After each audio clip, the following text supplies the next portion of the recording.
Welcome back, guys. This is the second video in this three-part series that will help you find a research topic for your assignment in the social sciences or humanities. If you haven't watched the first video, I highly recommend you go do that, otherwise this video will make no sense.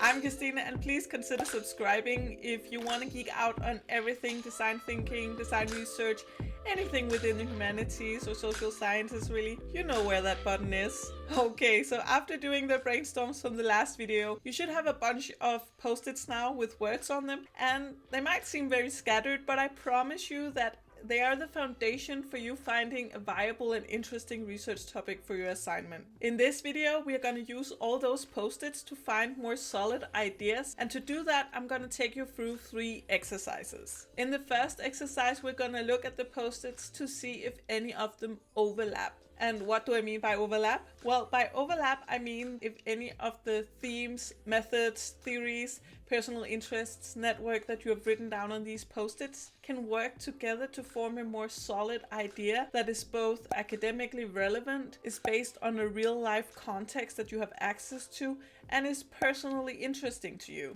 For example, if this theory works really well with this personal interest of yours, or if this method would work really well with who or what you have access to through your network. If I look at my post-its, I can see that my academic interest of power relations works really well with my friends that are unemployed and with my contact to my previous employers at the job center. They work well together because I can easily see how power relations can be used to study the relationship between unemployed citizens and local authorities within the unemployment system. Now, if I combine this with my undeniable passion for studying materiality, then I suddenly get a much more specific field to research. You can already see that there is a possibility to study how power is exercised through materiality in the context of unemployed citizens dealing with the job center. From this example, you may be thinking, hey, you didn't include anything from the last brainstorm about your personal interests or obstacles or experiences.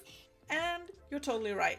You don't have to include post-its from all 3 brainstorms, but as a minimum there should be post-its from at least 2 different brainstorms. You won't get much wiser to just combine post-its from the same brainstorm and say like, oh yeah, I see how this personal interest works really well with this personal obstacle I have, or okay, I can see how this theory works really well with this method. That's like putting up one pillar when building a plateau. It will simply just fall over because it's not stable. You need at least 2 pillars for this plateau to be relatively stable, and don't send the engineers after me for saying that. Anyway, I hope you get the idea. Combine post-its from different brainstorms to form a number of more viable ideas. I'll be right here waiting for you. And that sounded way more romantic than I meant to. Okay, on to the next exercise where we're gonna look at what limitations or restrictions you have. And remember, limitations are a good thing because they help us focus. When finding a research project, there are 3 limitations that will help you weed out some ideas. The first limitation is the timeline of the project. So how much time do you even have to write this assignment? Is it a few months? Is it half a year? Is it only a few weeks? If you have an idea for your research project that you can see this will take like a year to even research, then you know that this is probably not the right idea for this particular project, or at least you have to really focus in on what part of this overall idea you have that you want to focus on. Then there's also the fact that you could be wanting to write about something that is not even in season. Like for instance, if you want to write about a festival taking place in the spring and you are doing your project in the fall, that might not be the right time to do a project about that. So look at what time restrictions you have for your project. Is the idea you're considering, will that take too much time compared to how much time you have for the assignment?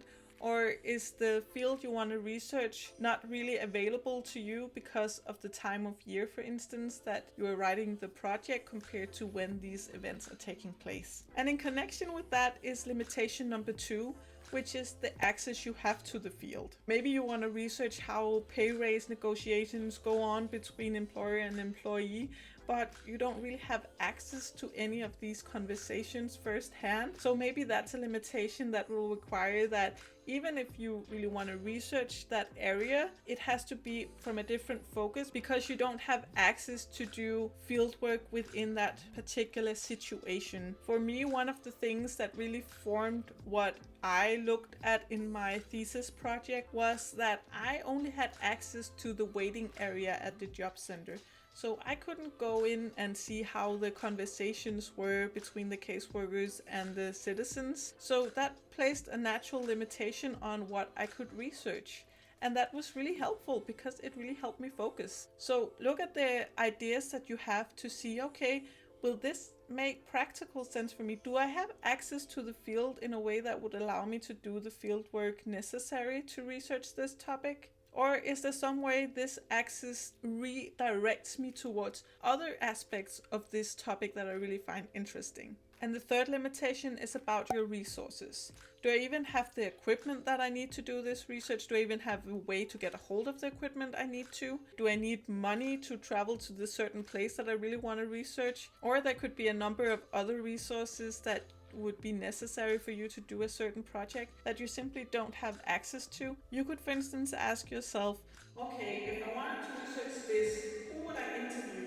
Do I have access to people that could be relevant to interview? If I chose this research topic, what resources would I use? If I chose this as my project, how much time would that require? Ask yourself all these questions for the different ideas because that will naturally weed out ideas that are simply not practically viable. The third exercise is very different from the last two because this is about how you feel. It's not about what practical restrictions you have or what postits will go well together. It's about what you feel about the different ideas that you have on your table right now. So do a little feeling experiment.